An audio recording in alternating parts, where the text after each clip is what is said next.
Hello students. तो आज की क्लास में हम पढ़ने वाले हैं सॉल्यूशन की fourth and last colligative properties को।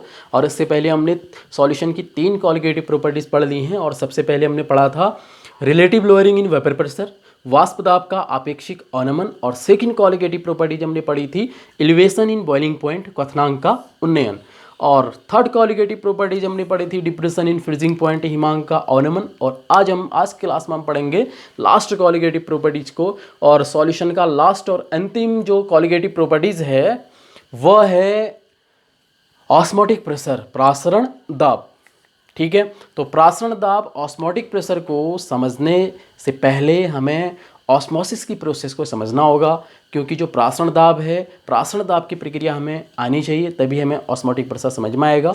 तो ऑस्मोसिस को समझने के लिए इसके लिए एक लेक्चर वीडियो पहले बन चुकी है, तो आप डिस्क्रिप्शन बॉक्स में जाइएगा, वहाँ आपको लिंक मिलेगा। लिंक के थ्रू आप उस लेक्चर वीडियो को जरूर देखिएगा, जिससे ऑस्मोसिस की प्रोसेस आसानी से आपको समझ में आ जाएगी। तो फिर भी हम आज ऑस्मोसिस को थोड़ा रिवाइज कर लेते हैं, क्योंकि ऑस्मोसिस को रिवाइज करके हम ऑस्मोटिक प्रेशर को बहुत इजीली समझ सकते हैं। तो बात करते हैं सबसे पहले ऑस्मोसिस की। तो ऑस्मोसिस की प्रोसेस क्या है, प्रासरण की प्रोसेस क्या है।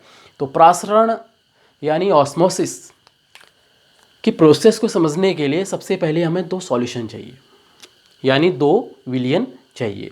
और ये दोनों विलयन, दोनों सॉल्यूशन ऐसे होने चाहिए कि इनका कंसंट्रेशन एक दूसरे से डिफरेंट होना चाहिए, यानी 2 डिफरेंट कंसंट्रेशन वाले हमें सॉल्यूशन चाहिए, 2 भिन्न भिन्न सांद्रता वाले हमें विलयन चाहिए।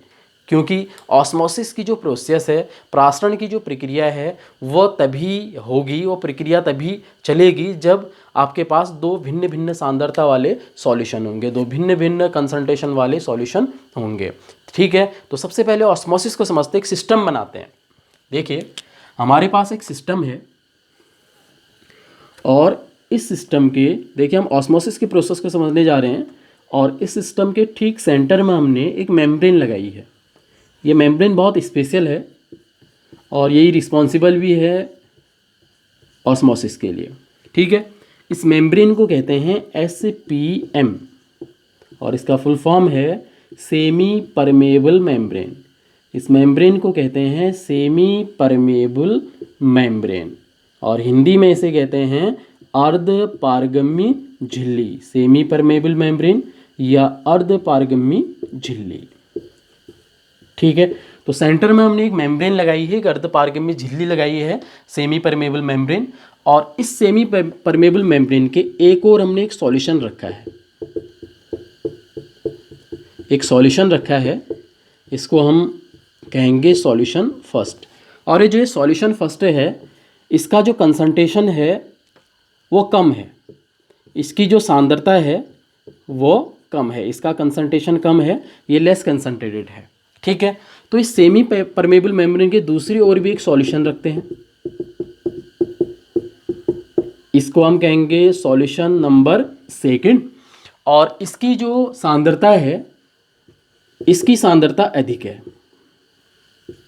इसका कंसंट्रेशन अधिक है। ठीक है, तो आपके पास 2 सॉल्यूशन है, solution first and solution second, और दोनों सॉल्यूशन को हमने सेपरेट रखा है एक दूसरे से, किसके थ्रू, सेमी परमेबल मेम्ब्रेन के थ्रू, यानी अर्ध पारगम्य झिल्ली के द्वारा हमने दोनों को पृथक पृथक रखा हुआ है। लेकिन दोनों सॉल्यूशन में डिफरेंस है, किस चीज़ का डिफरेंस है, कंसंट्रेशन का डिफरेंस है। एक सॉल्यूशन का कंसंट्रेशन अधिक है, सांद्रता अधिक है। ठीक है, सांद्रता अधिक क्यों है, क्योंकि इसमें सॉल्यूट का अमाउंट ज़्यादा है, जिस सॉल्यूशन में सॉल्यूट ज़्यादा होता है उसकी सांद्रता भी अधिक होती है, उसकी कंसंट्रेशन अधिक होता है। और इसी सेमी परमेबल मेम्ब्रेन के दूसरी ओर एक और सॉल्यूशन है, सॉल्यूशन फर्स्ट, जिसकी सांद्रता कम है, जिसकी कंसंट्रेशन कम है, क्योंकि इसमें सॉल्यूट का अमाउंट कम है, क्योंकि इसमें विलेय की मात्रा कम है। अब क्या होगा, ठीक है, अगर आपके पास 2 डिफरेंट कंसंट्रेशन वाले सॉल्यूशन है, दोनों को आपने सेमी परमेबल मेम्ब्रेन के द्वारा सेपरेट किया है।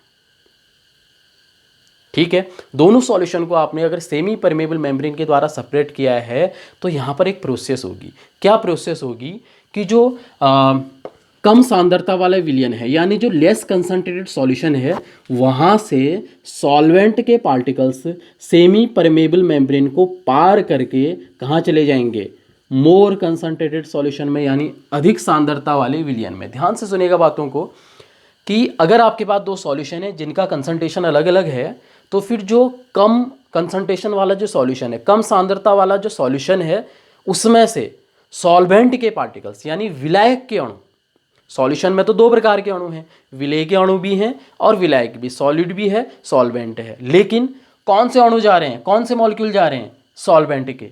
ठीक है, तो जो लेस कंसंट्रेटेड सॉल्यूशन है, जो कम सांद्रता वाला विलयन है, वहां से सॉल्वेंट के पार्टिकल्स यानी विलायक के अणु सेमी परमेबल मेम्ब्रेन को पार करके कहाँ चले जाएंगे, अधिक सांद्रता वाले विलयन में यानी मोर कंसंट्रेटेड सॉल्यूशन में। और कब तक जाएंगे, जब तक कि दोनों सॉल्यूशन का कंसंट्रेशन सेम न हो जाए, यानी दोनों जो विलयन है इनकी सांद्रता समान बराबर ना हो जाए। ठीक हो गया। और इसी प्रोसेस को हम कहते हैं ऑस्मोसिस, यानी जब आपके पास दो भिन्न भिन्न सांद्रता वाले विलयन है, डिफरेंट कंसंट्रेशन वाले सॉल्यूशन है, और दोनों को आपने सेपरेट किया किसके थ्रू, किसके द्वारा, सेमी परमेबल मेम्ब्रेन के द्वारा, तो फिर जो लेस कंसंट्रेटेड सॉल्यूशन है, कम सांद्रता वाला जो विलयन है, वहाँ से सॉल्वेंट के पार्टिकल से, विलायक के पार्टिकल से, विलायक के अणु कहाँ की ओर गति करते हैं, कहाँ की ओर मूव करते हैं, अधिक सांद्रता वाले विलयन की ओर, यानी मोर कंसंट्रेटेड सॉल्यूशन की ओर। और ये मूवमेंट तब तक होते रहता है जब तक कि दोनों सॉल्यूशन का कंसंट्रेशन इक्वल ना हो जाए, यानी दोनों विलयनों की सांद्रता समान ना हो जाए। ठीक है, अब क्वेश्चन ये है, जो सेमी परमेबल मेम्ब्रेन है, ये सेमी परमेबल मेम्ब्रेन से केवल सॉल्वेंट के पार्टिकल से ही आर पार जाते हैं, सॉलिड के नहीं। सॉल्यूशन में तो सॉलिड भी है, सॉल्वेंट भी है, लेकिन सेमी परमेबल मेम्ब्रेन से केवल सॉल्वेंट यानी विलायक के पार्टिकल से भी आर पार, विलायक के पार्टिकल से ही आर पार जाते हैं।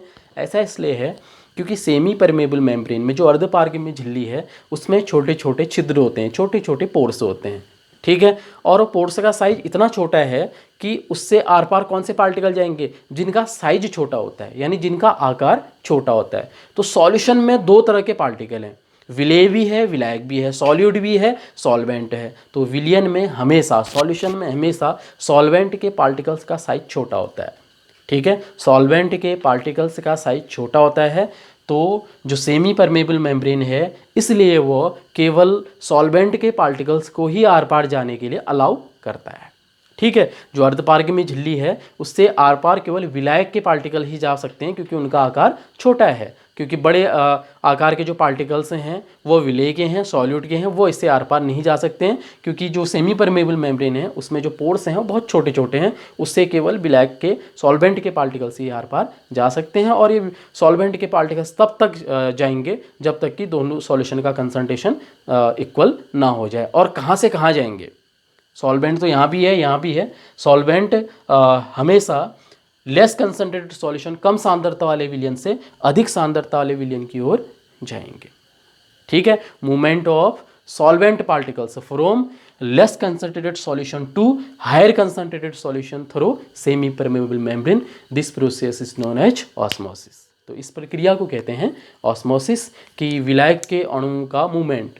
ठीक है, किसके द्वारा, सेमी परमेबल मेम्ब्रेन के द्वारा, कहाँ से कहाँ की ओर, कम सांद्रता वाले विलयन से अधिक सांद्रता वाले विलयन की ओर, जब दोनों विलयन को हम सेमी परमेबल मेम्ब्रेन के द्वारा सेपरेट रखते हैं, इसे कहते हैं ऑस्मोसिस। ठीक है, यदि हम सॉल्यूशन फर्स्ट को यहाँ से हटा देते हैं, देखिए सॉल्यूशन फर्स्ट को हटा देते हैं, और सॉल्यूशन फर्स्ट को हटा के हम यहाँ पे रख देते हैं सॉल्वेंट, यानी यहाँ पे एक विलायक रखते हैं। विलायक का मतलब आप समझते हैं, विलायक का मतलब यहाँ पे केवल और केवल विलायक के पार्टिकल से हैं, यानी इसमें सॉल्यूट नहीं है, क्योंकि सॉल्यूट होता तो फिर तो ये विलयन बन जाता, सॉल्यूशन बन जाता है। तो ये प्योर सॉल्वेंट है और इधर सॉल्यूशन है, तो प्योर सॉल्वेंट है और इधर सॉल्यूशन है। तो हम सॉल्वेंट और सॉल्यूशन को बहुत अच्छे तरीके से जानते हैं। तो किसका कंसंट्रेशन ज़्यादा होगा, सॉल्यूशन का कंसंट्रेशन ज़्यादा होगा। सॉल्वेंट तो अकेला है, उसमें कोई सॉल्यूट भी नहीं है, तो उसका कंसंट्रेशन हमेशा कम होगा। तो इस कंडीशन में ऑस्मोसिस की प्रोसेस कैसी होगी, कौन है जिसका कंसंट्रेशन कम है, सॉल्वेंट, विलायक। तो जो सॉल्वेंट के पार्टिकल्स हैं वो मोर कंसंट्रेशन वाले सॉल्यूशन, यानी जो आपका सॉल्यूशन है, सॉल्यूशन में मूव करेंगे, और तब तक मूव करेंगे जब तक कि दोनों का कंसंट्रेशन सेम ना हो जाए। तो यानी ऑस्मोसिस दो सॉल्यूशन के बीच भी हो सकता है, लेकिन दोनों सॉल्यूशंस का कंसंट्रेशन, सांद्रता डिफरेंट होनी चाहिए। ठीक है। ऑस्मोसिस सॉल्वेंट और सॉल्यूशन के बीच में भी होता है, क्योंकि सॉल्वेंट और सॉल्यूशन का कंसंट्रेशन अलग अलग होता है। सॉल्यूशन का कंसंट्रेशन ज़्यादा होगा, सॉल्वेंट अकेला है, उसमें कोई भी सॉलिड है नहीं, तो उसका कंसंट्रेशन कम होगा। तो सॉल्वेंट से सॉल्यूशन की ओर पार्टिकल से मूव करेंगे थ्रू सेमी परमेबल मेम्ब्रेन। ठीक है, तो सॉल्यूशन के बीच में ऑस्मोसिस, सॉल्वेंट सॉल्यूशन के बीच में ऑस्मोसिस। तो ये था ऑस्मोसिस था, लेकिन हम बात कर रहे हैं किसकी? ऑस्मोटिक प्रेशर की। ठीक है, तो ऑस्मोटिक प्रेशर को हम समझते हैं। अब ऑस्मोटिक प्रेशर क्या है? चलो ठीक है, तो ये सिस्टम हमारा तैयार है। यहाँ पे हमने एक सॉल्वेंट रखा हुआ है, सॉल्यूशन भी रख सकते हैं, और दूसरी ओर हमारे पास सॉल्यूशन है। सॉल्वेंट का कंसंट्रेशन कम है, लेस कंसंट्रेटेड। ठीक है, सॉल्यूशन का कंसंट्रेशन ज़्यादा है, मोर कंसंट्रेटेड। ठीक है, और दोनों को हमने सेपरेट किया है किसके द्वारा? सेमी परमेबल मेम्ब्रेन के द्वारा, एसपीएम के द्वारा हमने दोनों को सेपरेट रखा है। तो क्या होगा? ऑस्मोसिस होगा। जो सॉल्वेंट के पार्टिकल्स हैं वो सॉल्यूशन की ओर मूव करेंगे सेमी परमेबल मेम्ब्रेन के थ्रू। कब तक करेंगे? जब तक दोनों का कंसंट्रेशन सेम ना हो जाए, दोनों की सांद्रता सेम ना हो जाए। अभी काम करते हैं, जो आपका सॉल्यूशन है, इस सॉल्यूशन पर एक प्रेशर क्रिएट करते हैं। एक प्रेशर तो यहाँ पे ऑलरेडी होगा। कौन सा प्रेशर? जो हर जगह है, हर चीज़ पर है। कौन सा प्रेशर? Atmospheric pressure. ठीक है, जो हमारी बॉडी पर भी है। ठीक है, इसके अलावा एक एक्स्ट्रा प्रेशर हम क्रिएट करते हैं। यहाँ पे एक एक्स्ट्रा प्रेशर हम यहाँ पे लगाते हैं। ठीक है, किसके ऊपर लगाते हैं प्रेशर? सॉल्यूशन के ऊपर, सॉल्वेंट के ऊपर नहीं। यानी जिसका कंसंट्रेशन कम है वहाँ हम प्रेशर नहीं लगाएंगे। जिसका कंसंट्रेशन ज़्यादा है, किसका कंसंट्रेशन ज़्यादा है? सॉल्वेंट सॉल्यूशन के केस में सॉल्यूशन का। तो सॉल्यूशन के ऊपर एक एक्स्ट्रा प्रेशर लगाते हैं, एक दाब लगाते हैं, अतिरिक्त दाब लगाते हैं। और दाब लगाने के लिए हमने यहाँ पे एक पिस्टन लगा दिया। देखिए, ये लगा दिया हमने एक पिस्टन, और इस पिस्टन के थ्रू हम यहाँ पे क्या करने वाले हैं? दाब लगाने वाले हैं, प्रेशर लगाने वाले हैं। अब जैसे ही हम यहाँ पे प्रेशर लगाएंगे, देखिए पिस्टन के द्वारा जब हम सॉल्यूशन के ऊपर प्रेशर लगाएंगे तो होगा क्या? ठीक है, सॉल्यूशन के ऊपर जब हम प्रेशर लगाएंगे तो होगा क्या? जो आपका सॉल्वेंट के पार्टिकल से सॉल्यूशन में आ रहे हैं, यानी जो ऑस्मोसिस की प्रोसेस है, अगर यहाँ प्रेशर लगेगा तो सॉल्वेंट के पार्टिकल्स का जो मूवमेंट है सॉल्यूशन की ओर, लेस कंसंट्रेटेड सॉल्यूशन, अगर दोनों सॉल्यूशन होते तो ये लेस कंसंट्रेटेड सॉल्यूशन से सॉल्वेंट के मॉलिक्यूल्स का जो मूवमेंट है मोर कंसंट्रेटेड सॉल्यूशन की ओर थोड़ा स्लो हो जाएगा। यानी सॉल्वेंट के पार्टिकल्स से यहाँ जाना थोड़ा कम कर देंगे, स्लो हो जाएगा मूवमेंट। क्यों? क्योंकि यहाँ आपने क्या लगा दिया है? प्रेशर। अब आप प्रेशर को और बढ़ाएंगे। देखिए, प्रेशर को और बढ़ाएंगे। जब आप प्रेशर को और बढ़ाएंगे तो सॉल्वेंट के पार्टिकल्स का जो मूवमेंट है कम सांद्रता से अधिक सांद्रता की ओर, वो और कम हो जाएगा, मूवमेंट कम हो जाएगा। यानी सॉल्वेंट के पार्टिकल्स इधर कम जाएंगे, क्योंकि यहाँ आपने प्रेशर लगा दिया और फिर आपने प्रेशर बढ़ाया, और एक प्रेशर ऐसा होगा कि सॉल्वेंट के पार्टिकल्स सॉल्यूशन की ओर जाना बंद कर देंगे। तो ऐसा प्रेशर जिस पर सॉल्वेंट के पार्टिकल्स सेमी परमेबल मेम्ब्रेन के थ्रू सॉल्यूशन में जाना बंद कर देंगे, यानी ऑस्मोसिस की प्रोसेस रुक जाएगी। एक ऐसा प्रेशर जिस पर ऑस्मोसिस की प्रोसेस रुक जाती है, जिस पर प्रासरण की प्रक्रिया रुक जाती है, उस प्रेशर को हम कहते हैं ऑस्मोटिक प्रेशर। इसे फिर से समझिएगा आप कि हम सॉल्यूशन के ऊपर प्रेशर लगा रहे हैं। देखिए, ठीक है, यदि दोनों सॉल्यूशन होते तो जो मोर कंसंट्रेटेड सॉल्यूशन है, जो अधिक सांद्रता वाला विलयन है, उसके ऊपर प्रेशर लगाएंगे। ठीक है, ऐसा अगर हम करते हैं तो सॉल्वेंट अधिक सांद्रता वाले विलयन की ओर जाना धीरे धीरे कम कर देंगे, क्योंकि यहाँ प्रेशर लग रहा है। और प्रेशर बढ़ाते बढ़ाते एक समय ऐसा आएगा कि सॉल्वेंट के पार्टिकल से यहाँ जाएंगे नहीं, यानी ऑस्मोसिस की प्रोसेस रुक जाएगी, प्रासरण की प्रक्रिया रुक जाती है। तो वह दाब, वह प्रेशर जिस पर प्रासरण की क्रिया रुक जाती है, उस प्रेशर को हम कहते हैं प्रासरण दाब या फिर ऑस्मोटिक प्रेशर। ठीक है, अब ऑस्मोटिक प्रेशर को पाई से डिनोट किया जाता है। ऑस्मोटिक प्रेशर को किससे प्रदर्शित करते हैं? पाई से प्रदर्शित किया जाता है। और ऑस्मोटिक प्रेशर, जैसे आपने एलिवेशन इन बॉइलिंग पॉइंट पढ़ा था, जो एलिवेशन इन बॉइलिंग पॉइंट होता है वो मोलैलिटी के डायरेक्टली प्रोपोर्शनल होता है, या फिर डिप्रेशन इन फ्रीजिंग पॉइंट हमने पढ़ा, वो भी मोलैलिटी के प्रोपोर्शनल होता है। उसी तरीके से जो हमारा ऑस्मोटिक प्रेशर पाई है, ये पाई सॉल्यूशन के मोलरिटी के, ठीक है, यानी हिंदी में हम कहते हैं मोलरता, मोलरिटी के प्रोपोर्शनल होता है, यानी जो प्रासरण दाब है, जो ऑस्मोटिक प्रेशर है, वो सॉल्यूशन के मोलरता के प्रोपोर्शनल होता है, ठीक है। जबकि एलिवेशन इन बॉइलिंग पॉइंट और डिप्रेशन इन फ्रीजिंग पॉइंट तो मोलरिटी के प्रोपोर्शनल था, लेकिन यहाँ पर जो ऑस्मोसिस है वो कौन से सॉल्यूशन के लिए होता है? लिक्विड सॉल्यूशन के लिए। जब सॉल्यूशन लिक्विड है तो फिर मोलरिटी नहीं, फिर हम किस उसके कंसंट्रेशन को शो करने के लिए किस टर्म में क्या यूज़ करेंगे? मोलरिटी, ठीक है। अगर आप बुक में अपने देखेंगे तो बुक में यहाँ पर एक टर्म आया होगा सी, ठीक है। मैं इसको सीधे मोलरता लिख रहा हूँ, बल्कि मुझे स्मॉल एम नहीं बल्कि इसको कैपिटल एम लिखना चाहिए, क्योंकि स्मॉल एम से हम मोलरिटी को डिनोट करते हैं और मोलरता को डिनोट कर किससे डिनोट करते हैं हम? कैपिटल एम से। तो जो प्रासरण ऑस्मोटिक जो प्रेशर है वो मोलरिटी के प्रोपोर्शनल होता है, यानी मोलरिटी आप बढ़ाएंगे, यानी मोलरिटी का बढ़ना मतलब सॉल्यूशन में क्या बढ़ जाना? सॉल्यूट के पार्टिकल्स का बढ़ जाना, सॉल्यूट के पार्टिकल्स का बढ़ जाना। अगर सॉल्यूट के पार्टिकल्स बढ़ेंगे, देखिए यहाँ पे, अगर सॉल्यूट के पार्टिकल्स बढ़ेंगे, विलेय के पार्टिकल अगर बढ़ा दिए जाएं यहाँ पे, तो फिर प्रासरण को रोकने के लिए, ऑस्मोसिस को रोकने के लिए हमें ज़्यादा दाब लगाना पड़ेगा, ठीक है। क्योंकि यहाँ अगर सांद्रता अधिक है तो विलायक के पार्टिकल्स यहाँ ज़्यादा आएंगे, तो इनको ज़्यादा विलायक के पार्टिकल्स को रोकने के लिए दाब भी ज़्यादा लगाना पड़ेगा, प्रेशर भी ज़्यादा लगाना पड़ेगा, ठीक है। तो अगर इसकी मोलरिटी को बढ़ा दिया जाए तो फिर आपको यहाँ पे ऑस्मोसिस को रोकने के लिए जो आपको प्रेशर लगाना है, जो ऑस्मोटिक प्रेशर यहाँ पे लगना है वो भी ज़्यादा लगेगा, तो मोलरिटी बढ़ने पर ऑस्मोटिक प्रेशर भी बढ़ जाएगा। इसके अलावा जो आपका प्रासरण दाब है, जो ऑस्मोटिक प्रेशर है, वो टेम्परेचर के भी प्रोपोर्शनल होता है, ठीक है। टेम्परेचर का इसलिए प्रोपोर्शनल है, दरअसल अगर आप टेम्परेचर बढ़ा देते हैं सॉल्यूशन का अगर आप टेम्परेचर बढ़ाएंगे तो क्या होगा? पार्टिकल्स दूर दूर जाएंगे एक दूसरे से, ठीक है। तो जब वो दूर दूर जाएंगे तो उनको दबाने के लिए, ठीक है, कंप्रेस करने के लिए क्या करना पड़ेगा? प्रेशर ज़्यादा लगाना पड़ेगा।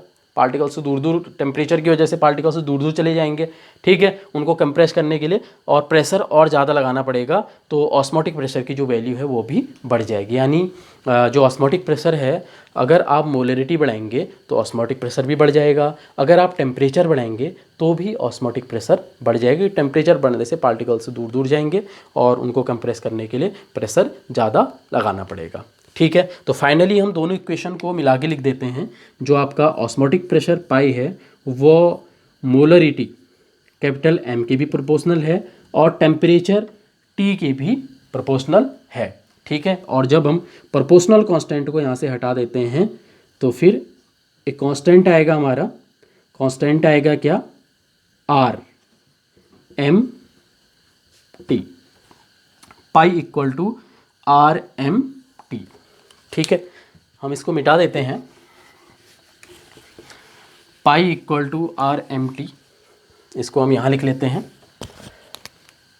Osmotic pressure pi equal to R M T, या फिर पाई इक्वल टू कहीं कहीं पर इस तरीके से लिखा होगा एम आर टी, और हो सकता है कहीं आपकी बुक में ऐसा भी लिखा हो pi equal to C R T. तो कन्फ्यूज मत होगा, सी क्या है? कंसंट्रेशन है, सांद्रता है, और सांद्रता को हमने किस फॉर्म में दिखा रखा है? मोलरिटी के फॉर्म में दिखा रखा है। तो सांद्रता की जगह पे हम मोलरिटी, क्योंकि मोलरिटी क्या है? सांद्रता ही तो है, तो सांद्रता को हम मोलरिटी के फॉर्म में व्यक्त कर रहे हैं, तो सांद्रता यहाँ पे हम क्या कर सकते हैं? सी की जगह पे एम भी लिख सकते हैं, एम का मतलब है मोलरिटी, ठीक है।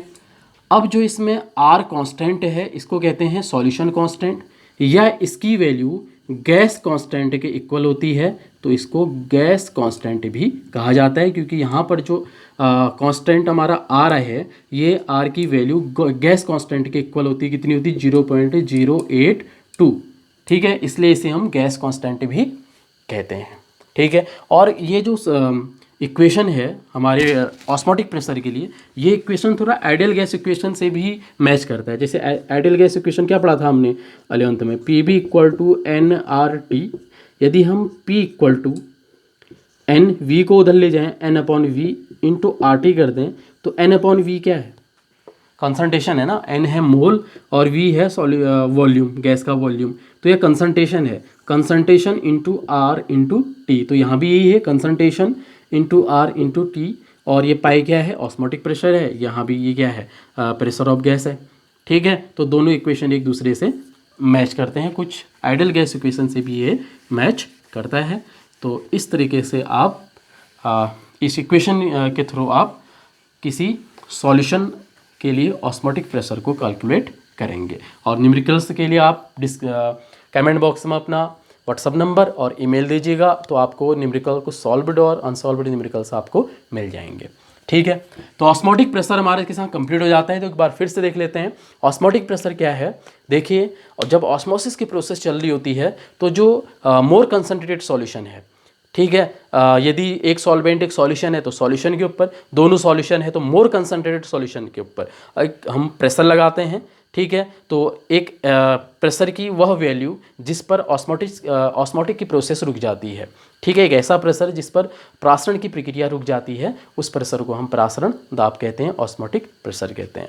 ठीक है, जब हम ऑस्मोटिक प्रेशर को पढ़ रहे होते हैं तो एक और कंसेप्ट आता है, उसको भी हम साथ साथ समझ लेते हैं। देखिए, ये कंसेप्ट है, एग्जाम में पूछा जाता है, इंपॉर्टेंट भी है, रिवर्स ऑस्मोसिस। रिवर्स ऑस्मोसिस, जिसको हिंदी में कहते हैं व्युत्क्रम प्रासरण। व्युत्क्रम प्रासरण, रिवर्स ऑस्मोसिस, इसको भी साथ साथ में समझ लेते हैं। तो रिवर्स ऑस्मोसिस क्या है? देखिए, सबसे पहले हम सिस्टम तैयार करते हैं। ये हमारा सिस्टम है और सेंटर में हमने सेमी परमेबल मेम्ब्रेन रख दिया है, ये हमारा SPM है। और इधर हमारा लेस कंसनट्रेटेड सॉल्यूशन है, लेस कंसनट्रेटेड सॉल्यूशन, और यहाँ हमारा मोर कंसनट्रेटेड सॉल्यूशन है। तो होगा क्या? आपको पता है ऑस्मोसिस होगा कि जो सॉल्वेंट के पार्टिकल्स हैं, जो विलायक के अणु हैं, वो मोर कंसनट्रेटेड सॉल्यूशन की ओर मूव करेंगे। किसके द्वारा? सेमी परमेबल मेम्ब्रेन के द्वारा। तब तक मूव करेंगे जब तक कि दोनों का कंसंट्रेशन सेम ना हो जाए। ठीक है, अब हम प्रेशर डालेंगे मोर कंसनट्रेटेड सॉल्यूशन के ऊपर। क्या करेंगे? पिस्टन के थ्रू प्रेशर डालेंगे। प्रेशर डालेंगे तो क्या होगा कि लेस कंसंट्रेटेड सॉल्यूशन से, कम सांद्रता वाले विलयन से, जो विलायक के अणु अधिक सांद्रता वाले विलयन की ओर जा रहे हैं, उनका जाना थोड़ा स्लो हो जाएगा, कम हो जाएगा। फिर हम प्रेशर बढ़ाएंगे तो एक प्रेशर ऐसा होगा जिस पर पूरी ऑस्मोसिस की प्रोसेस ही रुक जाएगी, सॉल्वेंट के पार्टिकल्स का जाना रुक जाएगा। तो ऐसे प्रेशर को हम क्या कहते हैं? Osmotic pressure. अभी हम पढ़ चुके हैं। ठीक है, तो ऑस्मोटिक प्रेशर पर ऑस्मोसिस की प्रोसेस रुक जाएगी, यानी सॉल्वेंट के पार्टिकल्स अब लेस कंसंट्रेटेड सॉल्यूशन से मोर कंसंट्रेटेड सॉल्यूशन की ओर नहीं जाएंगे। लेकिन हम अभी और प्रेशर बढ़ा देते हैं। ऑस्मोसिस रुक गया है, ऑस्मोसिस की प्रोसेस रुक गई है, ऑस्मोटिक प्रेशर भी हमने लगा दिया है, लेकिन उसके बाद हम और प्रेशर को अगर इंक्रीज करते हैं और ज़्यादा प्रेशर लगाते हैं, तो फिर अगर ऑस्मोटिक प्रेशर से अगर हम ज़्यादा प्रेशर लगाएंगे तो फिर रिवर्स ऑस्मोसिस हो जाएगा। ऑस्मोसिस क्या है? Movement of solvent particles from less concentrated solution to higher concentrated solution. और रिवर्स से क्या होगा? उसका उल्टा, movement of solvent particles from higher concentration to lower concentration. कब? जब हम क्या लगाएंगे?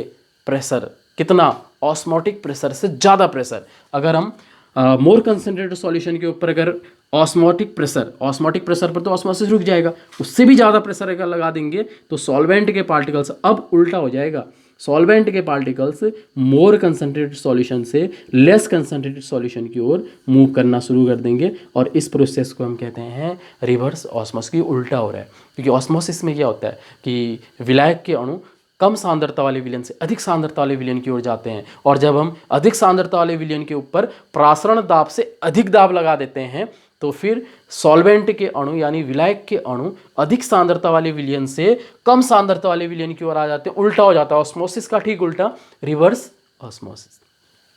ठीक है, और रिवर्स ऑस्मोसिस जिसको हम शॉर्ट में कहते हैं RO। तो RO नाम सुन के आपको याद आ गया होगा कैंट RO, जो दे 100% शुद्ध पानी। बिल्कुल आपने देखा होगा टीवी में ऐड। ठीक है, तो जो RO है, जो हमारे पानी को शुद्ध करता है, वो इसी ऑस्मोसिस, जो रिवर्स ऑस्मोसिस की जो प्रोसेस है, इसी प्रोसेस पर काम करता है। ठीक है, इसको भी समझते हैं कैसे। देखिए, जो हमारे घर में जो RO है, हमारे किचन में जो RO लगा हुआ है, वह किस तरीके से काम करता है देखिए। ठीक है, यहाँ है शुद्ध पानी, प्योर सॉल्वेंट, यहाँ है प्योर H2, और यहाँ है इम्प्योर, अशुद्ध पानी है। ठीक है, जिसको शुद्ध करना है। और बीच में क्या लगा है? सेमी परमेबल मेम्ब्रेन SPM लगा हुआ है। ठीक है, तो शुद्ध पानी में H2 के अलावा कुछ नहीं है। अशुद्ध जो पानी है, इम्प्योर जो वाटर है, इसमें बहुत सारे साल्ट हैं, मतलब इसमें अशुद्धियाँ हैं, तो किसकी सांद्रता अधिक होगी, किसका कंसंट्रेशन अधिक होगा? जो आपका इम्प्योर वाटर है, जो अशुद्ध जो पानी है, इसका कंसंट्रेशन अधिक होगा, मोर कंसंट्रेटेड होगा। और इसमें H2O के अलावा कुछ नहीं, क्योंकि शुद्ध है, तो इसका कंसंट्रेशन क्या होगा? कम होगा, लेस कंसंट्रेटेड। ठीक है, बीच में आपने रख दिया सेमी परमेबल मेम्ब्रेन, होगा क्या? ऑस्मोसिस। ठीक है, विलायक कौन है यहाँ पे? पानी है। ठीक है, तो पानी के जो मॉलिक्यूल है वो कहाँ की ओर मूव करेंगे? हायर कंसंट्रेटेड सॉल्यूशन की ओर। हायर कंसंट्रेटेड कौन है? अशुद्ध पानी, क्योंकि उसमें साल्ट है, उसका कंसंट्रेशन ज़्यादा है, क्योंकि इसमें सॉल्यूट है। तो H2O के पार्टिकल्स अशुद्ध पानी की ओर जाएंगे, और तब तक जाएंगे जब तक कि कंसंट्रेशन सेम ना हो जाए। इसको कहते हैं ऑस्मोसिस। अब आप अशुद्ध पानी के ऊपर, यानी जिसका कंसंट्रेशन ज़्यादा है जिस पानी का, उसके ऊपर आप प्रेशर लगाएंगे। प्रेशर लगाएंगे तो ऑस्मोटिक प्रेशर जब जनरेट होगा, तो ऑस्मोटिक प्रेशर पर H2O का अशुद्ध पानी में शुद्ध पानी का अशुद्ध पानी की ओर जाना बंद हो जाएगा, क्योंकि ऑस्मोटिक प्रेशर पर ऑस्मोसिस की प्रोसेस रुक जाती है। ठीक है, फिर आप क्या करेंगे? प्रेशर बढ़ाएंगे, यानी ऑस्मोटिक प्रेशर से ज़्यादा प्रेशर लगाएंगे। ठीक है, प्रासरण दाब से ज़्यादा प्रेशर लगाएंगे, तो जो अशुद्ध पानी है इसमें से विलायक के अणु कहाँ की ओर आएंगे? जहाँ आपने शुद्ध पानी रखा हुआ है, यानी जिसकी सांद्रता कम है, यानी रिवर्स ऑस्मोसिस। ठीक है, रिवर्स ऑस्मोसिस होगा। जो अशुद्ध पानी है वो कहाँ आएगा? केवल H2O आएगा, साल्ट नहीं आएंगे, क्योंकि साल्ट क्या है? विलेय है। ठीक है, विलेय है, सॉल्यूट है। सेमी परमेबल मेम्ब्रेन से सॉलिड के पार्टिकल्स आर पार जा ही नहीं सकते हैं, उससे केवल सॉल्वेंट के पार्टिकल्स आर पार जाते हैं। ठीक है, तो साल्ट यहीं रहेगा, और जो शुद्ध पानी है H2O है वो यहाँ आएगा। तो इस चैम्बर में क्या मिलेगा आपको? सिर्फ और सिर्फ शुद्ध पानी, और जो अशुद्धियाँ हैं वो यहाँ पे रुक जाएंगी। तो लेकिन ऐसा कब हुआ? जब आपने ऑस्मोटिक प्रेशर से ज़्यादा प्रेशर लगाया, और ज़्यादा ऑस्मोटिक प्रेशर से ज़्यादा प्रेशर लगाने पर क्या होता है? Reverse osmosis. तो रिवर्स ऑस्मोसिस के थ्रू RO हमको क्या देता है? शुद्ध पानी देता है। ठीक है, तो आज की क्लास में हमने पढ़ा ऑस्मोटिक प्रेशर, जो हमारी लास्ट कॉलिगेटिव प्रॉपर्टीज़ थी, और साथ में हमने पढ़ा रिवर्स ऑस्मोसिस। ठीक है, तो इससे संबंधित जो नोट्स हैं, अगर उनकी आपको आवश्यकता है तो आप कमेंट बॉक्स में अपना व्हाट्सअप नंबर या फिर ईमेल सेंड कीजिएगा, तो आपको इससे संबंधित जो नोट्स हैं वो PDF फॉर्म में आपको अवेलेबल हो जाएंगे। ठीक है, तो आपने मेरे को सुना, इसके लिए बहुत बहुत थैंक्स।